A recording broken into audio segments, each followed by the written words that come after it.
Have you ever felt like you're playing a game where the rules are rigged? You're told to save money, avoid debt, and live within your means. It's the responsible thing to do, right?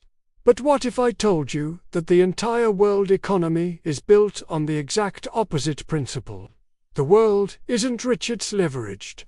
Everything you see, from the towering skyscrapers in our cities to the latest tech gadgets in your pocket, is built on a mountain of debt.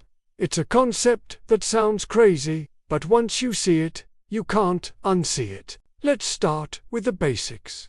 When you take out a loan, you owe a bank real money. But where do governments, massive corporations, and even the banks themselves get their money? They borrow it. But they're not just borrowing from someone's savings account. They are borrowing money that, in many cases, is created out of thin air. Central banks can essentially print money or create digital credit, which is then loaned out. This creates a cycle where more and more debt is pumped into the system to keep it growing. Think about the sheer scale of this. The International Monetary Fund, the IMF, released a report in 2024 stating that global debt has now reached a staggering 350% of global GDP. Let that sink in. For every dollar of economic value produced in the world, there are $3.50 of debt. So, if the debt can never be repaid, what's the point? Why does the system keep running? This is where it gets interesting. The system isn't designed to be paid off. It's designed to be serviced. As long as the interest payments keep flowing, the game continues. And who pays that interest? We do. Every time you pay taxes, a portion of that money doesn't go to building roads, schools, or hospitals. It goes directly to paying the interest on the national debt. Your hard-earned money, the result of your real life, work, and time, is used to service a debt that was created out of thin air. This brings us to a fundamental hypocrisy at the heart of our financial system. You are told that debt is bad. If you get into too much credit card debt or miss a mortgage payment, you face serious consequences. Your credit score plummets, you might lose your home, and you're punished for being irresponsible. Yet, the very institutions that lecture you on fiscal responsibility are the biggest debtors of all. Governments run massive deficits year after year. Corporations take on billions in debt to fund stock buybacks, which inflates their share prices and enriches executives. Banks leverage their assets to an incredible degree, creating a fragile system where one wrong move could trigger a collapse. They don't just use debt, they profit from it.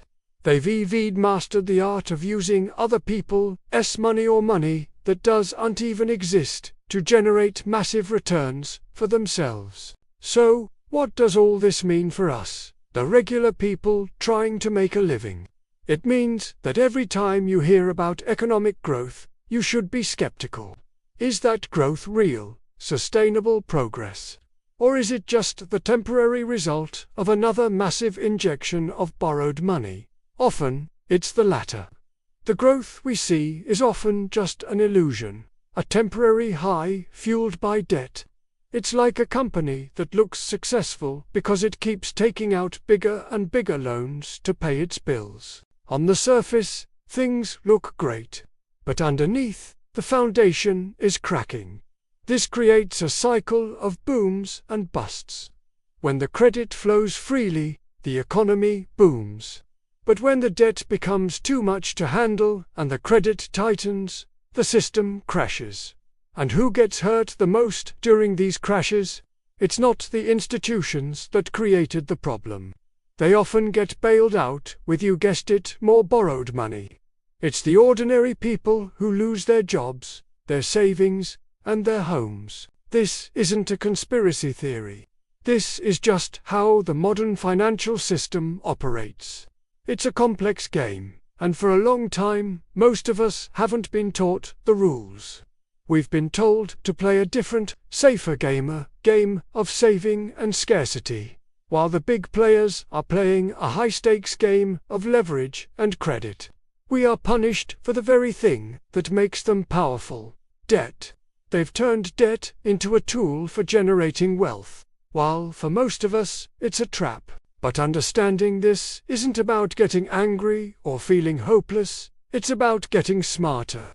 If the system runs on debt, then we need to understand how to use debt intelligently, just like they do.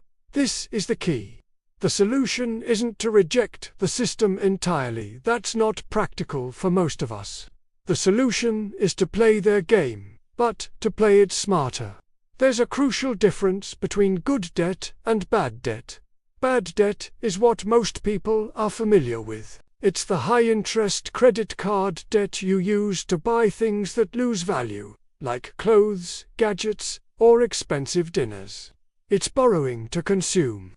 This kind of debt makes you poorer, as you're paying interest on something that isn't generating any income for you. Good debt, on the other hand, is borrowing to build. It's using leverage to acquire assets that will grow in value or generate income. Think about it: the wealthy don't buy mansions with cash. They take out a mortgage. They don't start a business by saving for 20 years. They take out a business loan. They use debt as a tool to acquire real estate, start companies, or invest in assets that produce cash flow.